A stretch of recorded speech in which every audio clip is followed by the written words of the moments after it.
So Steve Harvey has one of my favorite quotes that is a Franklin D. Roosevelt quote, and it says that if you are at the end of your rope, tie a knot and hold on. So Steve is obviously a household name now, but it took a lot of work to get him to become the author, the radio, TV host that we all know him to be today.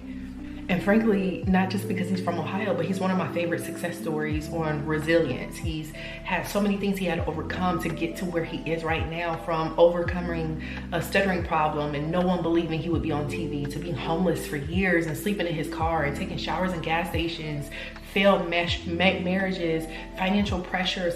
All the things that we are terrified of happening has happened to this man, and look at where he is now. He could have given up so many times and no one would have blamed him. But you know what else? No one would have known who he was either. I love that Steve Harvey had this impossible vision for his life, and he had the courage and faith to see it through. There are so many times in my life that I have prayed away a desire because I feel like I got the message wrong, or God just picked the wrong person. And so many obstacles that felt impossible to overcome, more so life moments, and I just had no way of knowing how I would get through them. Being a solopreneur and a parent, you have your fair share of moments where you are just lonely, you are experiencing a financial downfall, you are in the midst of a season that no one is buying, and you're like, how is everybody else winning and I'm not? And you have all these mental and emotional, physical hurdles you may have to overcome.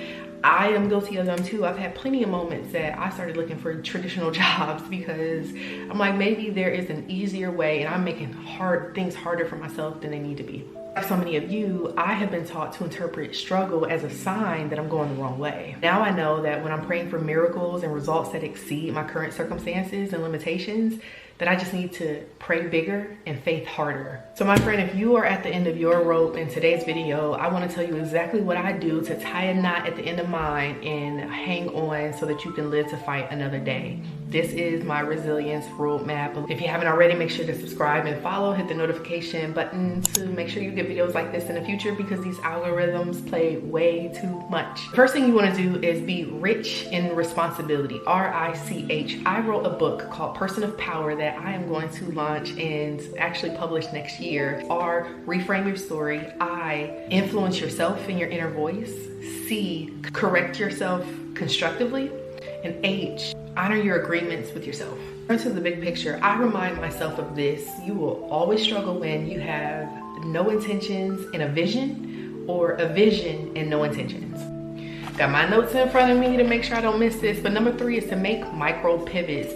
Large scale overhauls can be really scary and likely going to get you in your head and not taking action if you don't find a way to break down what you can do right now, little tiny changes that you can implement to change your approach. I talk about changes and changing your approach in this video if you haven't seen it already. 4, stack your wins. Keeping a record of your wins, small, big, a track record for success. And confidence is just a memory of success. So track your wins. And if you don't do that already, in this video, I talked about 3 targets you can aim for that are 6 figures, that aren't 6-figure income, to help you to really transform your attitude and the way you go about setting a goal. Number 5, productive distractions. Trying to solve a problem, especially as a solopreneur and a parent, is exhausting. So one thing that I do is, one, I believe that the answers are already within me anyway. It's just a matter of me getting quiet in my head and finding the answer, allowing it to reveal itself to me. So finding ways to distract myself that are fun and allow my brain to just run and release unrestricted and uninhibited. Embrace productive pain. There are some struggles that are just required in order to achieve the results that you desire. They are required of the person you want to become, and you just have to suck it up and figure it out that that's what's required. For instance, I'm training for this marathon that I'm still training for. Even if I don't upload the vlogs, I'm still actively training, but a part of that requires me to do longer runs and have muscles that are sore in a way I've never had soreness, but that's required to become the person who is a marathoner, right? To get to where I want to be, I have to think about what's required, what productive pains and sacrifices are requirements in order to become who I need to become to achieve what I want to achieve.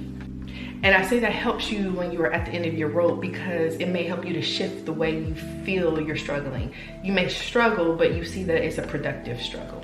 find a sounding board. You have to find someone who is a safe space to influence you in a very like loving way to keep going. I'm rarely someone who talks about my struggles, really just because my shift on what I think to be a struggle is a little bit different now than what it used to be.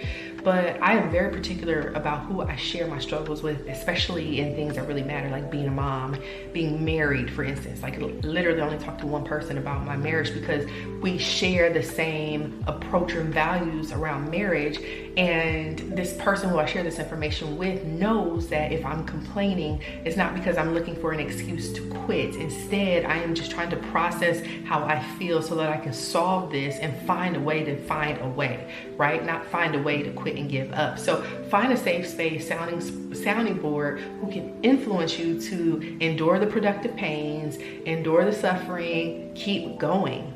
So in today's video, I gave you my personal resilience roadmap with 7 tactical steps that you can do right now to hold on just a little bit longer. And if you don't have a sounding board, I would love to be that for you. So make sure to follow or subscribe to this channel and hit the notification bell.